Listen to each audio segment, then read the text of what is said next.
Hi guys, welcome back to another video. In today's video we're going to have two gameplay clips in the latest season using Alexander Volkanovski. And in the first gameplay here is going to be one of our placement matches coming up against a fighter that's beat us twice. And I had one win over the fighter, so I'm looking to put one back here. And I decided to use Volkanovski. And this is before he got the buff, which is still not a 5-star fighter somehow, which I think after that performance is incredibly disrespectful. I mean, him and Max Holloway are so ahead of the division, it's just crazy. And how he got out of that third round, I don't think anyone could have predicted that. I mean, Brian Ortega had, that choke locked in deep, and then obviously went for the triangle, and how he just survived that and then had the energy to keep on going. It was just simply incredible, and I think it's about time that people start really putting some respect on Volkanovski's name.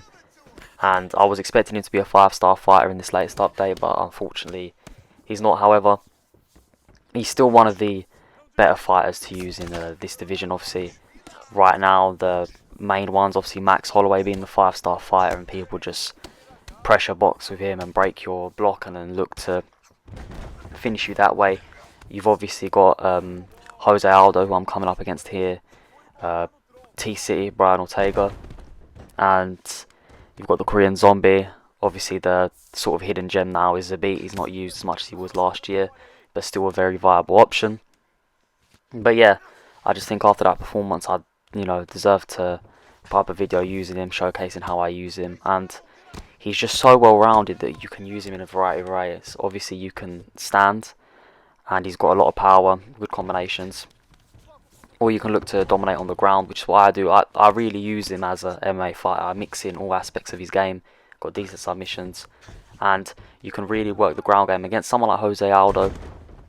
That's exactly where I wanted the fight to be predominantly. I didn't want my leg to get eaten up too much, because obviously Jose Aldo's got beautiful leg kicks and great kickboxing. Volkanovski also has a brilliant leg kicks, obviously 5-star lead leg, and I think right now with the new update he's got a higher switch stance too, which is pretty good. But you need to know the fighters. So obviously come up against an Aldo. Aldo's got very clean boxing and kickboxing, and Aldo also has steel checks, the perk, so I need to be careful when throwing leg kicks, because it's only going to take a couple checks to really damage my leg, and that's something I had to be wary of here. And with it being a 3-round fight, the output's going to be slightly higher obviously for both me and my opponent. And here I just get into the sprawl just so that eventually the referee can stand us up, or my opponent will just keep throwing and I'll get the easy get up as I do here. So round one's been, just a pretty standard feeling out process. Need to see what my opponent's doing. And one thing with Volkanovski that I really try to implement is body shots. Really look to drain my opponent. And I think that's one of two things really. It's just because I know Volkanovski has good stamina, so the more I drain my opponents, the easier it's going to be for me in the later rounds. And two is because you come up against Max Holloway so many times in this division, and Max's stamina is so good that you just have to constantly work the body in hopes that you can mitigate Max Holloway having that large output across the 3 or 5 rounds in which you're fighting him. But Jose Aldo, one thing is that Jose's chin on this game for some reason feels very, very weak. So it's one thing that you can always rely on, is that eventually you may clip your opponent and you may do enough damage to then impact the whole fight. So that's exactly what I was looking for here. Obviously my opponent stuns me here, gets me in the clinch, which is a pretty smart move, because obviously how good Jose Aldo's knees are. And I've just got to be careful here, because my opponent's really pressuring, looking to break that block. And as you can see, I'm starting to mix in that lead leg kick here, and then I'm really starting to work the leg kicks now. So it's something that I was trying to implement to mitigate my opponent's power. But now as you can see, my opponent's retaliating and lasering me with leg kicks back. So this round here you can see is going to be pretty leg kick heavy already. And it's good and bad. If my opponent starts checking these leg kicks, it won't be good for me, because like I said, Aldo has that perk, and then my leg health will pretty much be non-existent after a while. So I need to be very careful with how I'm throwing these strikes, because your legs are such an important tool to use. And as you can see, my opponent goes for the oblique kick and then chains it into the spinning heel kick there, which is a really nice combination. If you catch your opponent off guard, can do a lot of damage. And as you can see, the movement here to get out of the shot to then circle back in to get back into the boxing pocket was pretty nice there. And here is exactly what I'm trying to do. I'm trying to pressure my opponent, trying to make reads.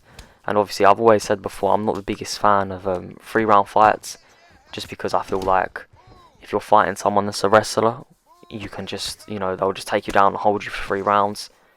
And with the championship rounds, obviously, it gives you those 2 rounds to really come back or form a game plan. I just think 3-round fights aren't the best, to be honest with you. And as it stands right now, I don't know how the fight's being scored, so it's in my head I need to finish in the 3rd round if the fight continues to play out like this. My opponent's doing some real good work to my lead leg at the moment, as you can see. Both our lead legs are quite hurt, but my opponent's targeting it very well. He opts to take me down here. I believe this was just for points, just to show the judges that, look, I took him down, get some control time in. Obviously, he's already got some control time from the clinch work he's been doing. As you can see how I'm just being patient, looking to block his strikes. And as it stands, I can tell that going into the next round, I'm going to need to have a massive round and look for a finish, because if this goes to the judges' scorecards right now, I'm not sure that I'd be winning this fight. Get the denial off here. And here with 32 seconds left, there's not much to do. We end up in a half guard. And this is just to get some control time back, to be honest with you, just to see out the fight here. See out this round, sorry. And yeah, mitigate the damage we can take. So obviously if my opponent's on top, he can land some ground and pound and really boost up his significant strike numbers, and obviously you don't want that if it's going to a point decision. So you can see the stats there in that round. That yeah, my opponent definitely had that round in my opinion, and the one beforehand, it could go either way. So coming into this round, my opponent's probably going to look to cruise, but I'm going to really look to up the pressure, and I need to get this finish. And like I said, you need to know the player you're playing against. So with Jose Aldo, I know it's not going to take much to get him out of there. If I land a couple good strikes to the head, it's not going to take much to get my opponent out of there. So that's exactly what I'm going to look to do, but I need to disguise it. I'm really looking to throw the hook to the body and then go to the head. And my opponent keeps slipping, and if I catch him with one hook, it could really change this whole fight. Could finish it, or it can set the foundation for a finish. And my opponent there thought I was going for a takedown, went for a flying knee, which if that had landed, it probably would have finished me, to be honest, if I did go for the takedown. And as you can see, I'm doing a good job of moving out of range here, using the footwork well, and I'm starting to unload here. And as you can see, I'm ripping to the body as much as possible, because I'm trying to disguise when I go for the head. And I'm forcing my opponent into this firefight here, when my opponent realistically doesn't need to do this. My opponent could back away, keep composure, keep me at distance, look to stay in kickboxing range, and just see out the fight, because the most likely scenario here is that my opponent is winning the fight, and if it goes to decision, will win. And in his position, that's maybe what I do. But as you see there, like I said, with my opponent moving his head, that all it's going to take is a hook, and the hook could change the fight. We back off the clinch there and really look to just rip some combinations with the uppercut, hope to break my opponent's block and then catch him with it and put him down. Unfortunately, that head kick didn't put me down, but I need to keep up this pressure, because obviously my opponent's head health now is not in a good position, so I know it's not going to take much to finish. And as you can see, I'm trying to move my head with my block up. My opponent's now starting to go to the body, and bang, there's the hook again.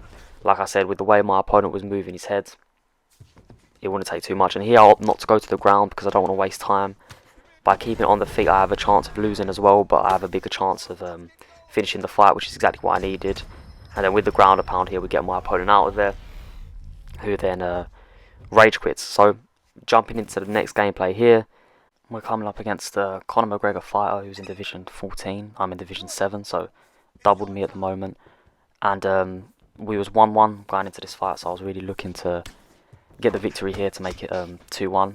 And one thing is, when facing a Conor McGregor, is obviously the power was just so dangerous. You get caught with one uppercut, or one cross, or one hook, it can really change the whole perspective of the fight. So the main thing, obviously, when using Volkanovski, we know that to mitigate Conor's power is really go for that lead leg, and potentially force my opponent to switch stances, or if they want to opt to stay in southpaw with a dusted leg, then keep attacking that leg, and it's only going to be a matter of time before you start getting knockdowns from it. Also work the body where possible, just to drain Conor's stamina. And that's the one thing that you're going to see that I do throughout this fight here, is that I know I'm going to take damage to the head, because Conor's just got so much power. My block's eventually going to whittle down and break, but if I manage my stamina correctly, in the third round, if I need to really push for a finish and really look to unload and put pressure on my opponent, I can do that if my stamina's in a good position. So throughout this fight here, right now obviously it's the first round, I'm really trying to feel out my opponent. As you can see, throw the front kick there, and I'm just trying to get into range without taking too much damage. Obviously Conor's the really lengthy fighter here, definitely got the reach advantage, obviously got the boxing advantage, the power advantage. However, I need to look to utilise the things I have an advantage in, which is of course the leg kicks are a big advantage when looking at Conor's leg health, and also knowing that it mitigates Conor's power. That's the primary focus. Gonna look to drain Conor's stamina and wrestle where possible. So you've got to be careful how you're shooting for the takedowns, because if you fly into a knee or a teep kick or an uppercut, could really put me in a bad position here. And I know that my opponent's going to look to press. Right now my opponent's doing a great job of controlling the centre of the octagon, keeping me at range, and that's one thing my opponent's doing right here, is that controlling the centre, pushing me towards the octagon. And by doing this, it mitigates the threat of me getting my opponent into the clinch, pushing him towards the fence, and then dragging my opponent down to the ground. But right now I'm happy to sort of be on the outside, and as you can see, I'm trying to go to the body as soon as I'm in boxing range. My opponent's doing a good job here of moving his head. I'm throwing the leg kicks where possible, and these leg kicks will start to add up. It's only going to be a matter of time. And I'm trying to pick up on little habits, little combinations that my opponent throws, which I could eventually capitalise on. And right now it's been a fairly even round. As you can see, I haven't shot for any takedown attempts here, as we go for the front kick to the head there. And my opponent's landing that roundhouse to the body a couple times now. And obviously I've got to be careful, because one thing I need to keep is the stamina advantage. But as you can see there, in that exchange, I've done a good job of stunning my opponent, who then catches my kick, and then we get the stun to the head. Go for the head kick there to try to catch my opponent off guard, which unfortunately didn't work. My opponent read it. So that was a good round to start with. So we've got round 1 in the books, which is normally the round I start slowest in. And as you can see, if you look at the stamina here, I've got the slight stamina advantage, and in this round I'm really going to look to explode onto my opponent, really going to look to damage my opponent's body. Like I said, really neutralise my opponent's cardio, so that in the third round, if need be, if I need to go for a finish, I can look to do so. But you've got to be extremely patient, of course, because when fighting against a power puncher like Conor, you know, it's just going to take one punch that can really change the whole fight. So as you see, my opponent's really being aggressive here now, obviously, knowing that he lost the last rounds, looking to get this round into the books, because if he loses this round, he's really going to have to press in the third, which, you know, isn't going to be the easiest thing to do, because in a 3-round fight, or even a 5, if it's the last round and you need to press for a finish, your opponent can do little things to mitigate you getting the win. For instance, in this matchup here, obviously got the grappling advantage. I can just look to grapple, and my opponent's obviously extremely aware of this and knows that he needs to make something happen in this round here, hence the pressure that he's putting on right now. Obviously snuck in a beautiful elbow there also, but I know what my opponent's going to try to do here. As you can see, my opponent's trying to go for the head kick, really get the stun off as we land the uppercut to the body there, and my opponent is trying to whittle down my head health and really break my block. So looking to utilise some of the block breaking, trap me in a corner, and then look to unload, get a knockdown against the fence. And obviously knowing this, I rotated away from the fence, and now I've pushed my opponent onto there, and that's where the head movement comes in and the good footwork to get yourself out of these dangerous positions. But of course you can only do so much before it's a matter of time before my opponent unloads and gets a pretty good combination. As you can see there, my opponent does a great job of stunning me, forcing me to retreat and back away towards the cage there, and we're landing that lead leg kick slowly, mixing in. I'm trying to throw it often, but not often enough that my opponent can make easy reads from it. I just want to throw it out there just so that we can get that stunned reaction, briefly pause my opponent and stop my opponent in his tracks, because as you can see, my opponent's really trying to get into this boxing rage and really trying to unload and just crack down my block. And so knowing this, I know that if need be, worst comes to worst, I can really look to shoot for a takedown, and even if I don't get that takedown, it can, you know, relieve some pressure here and my opponent's really trapped me against the cage here, and that's the one thing where you don't want to be, is trapped. We go to shoot for a takedown, and I rotate to the left purely because I know that if my opponent denies, I then will be away from the fence. So that there was just me using some fight IQ, obviously knowing that I may not be able to get the takedown. So I'm going to rotate to the left so I'm not trapped against the fence, which I wasn't briefly. And being trapped against the fence is obviously the worst thing when your opponent's unloading. So it mitigates that in the sense that, okay, I know I might not get the takedown, but when we do break, I'll now be controlling the centre of the octagon, and I can then push on to my opponent. And that was another very good round. Obviously not good in the sense for my block, because I took a lot of damage there to my block and my opponent was finding his way through. But in the sense of we got the stuns off, and as you can see, we've got the stamina advantage here. Right now I'd say it's 2 rounds. I'm definitely 2 rounds up, and as you can see, when I'm stunning my opponent, I'm really ripping to the body. And like I said, that was the exact game plan here, was to whittle away at my opponent's body and legs. And right now we're really in the driving seat until that, and that's what happens when you're trying to unload and your opponent's a power puncher. It's not going to take much, and my opponent got the stun off there, but I've just got to look to shake the cobwebs off. My opponent does a great job there, hits with an uppercut, and here my opponent was really going for the finish, and fortunately enough we got this way because that one more punch landed and we was in big trouble. My opponent would have finished the fight. Now we're on the ground, I need to look to implement some damage, get some control time up, because I know I've got 2 rounds in the bank, so I can look to control the rest of the fight like this, and then we'd win the fight on decision. But if it does go to the feet, I need to really look to mix in the body strikes, because my opponent's body's in a very weak position, and also go for my opponent's leg. So as you can see, I'm just looking to control my opponent here for the time being, and really look to see what my opponent's trying to do. As I can see, look, my opponent's doing everything to get up, manages to get up here, and I've got to be extremely careful because my head health is in a dire position. It's a lot worse than my opponent's. Shoot for the takedown and we get it, and this again is just to relieve some pressure here, and it decreases my opponent's morale. Obviously getting taken down in the third with not much stamina left is extremely demoralising. We land some good elbows there after the deny, and we're just slowly ticking down the clock, slowly creeping towards a decision victory if need be. But obviously if it goes to the feet, I know what I need to do. I need to of course avoid taking head damage, because my head is in an absolutely terrible place. And right there I overextended, I threw too much, which allowed my opponent to get up. And now they're on my feet, of course my opponent's going to pressure me like crazy, push me towards the fence, which is the right thing to do in my opponent's eyes.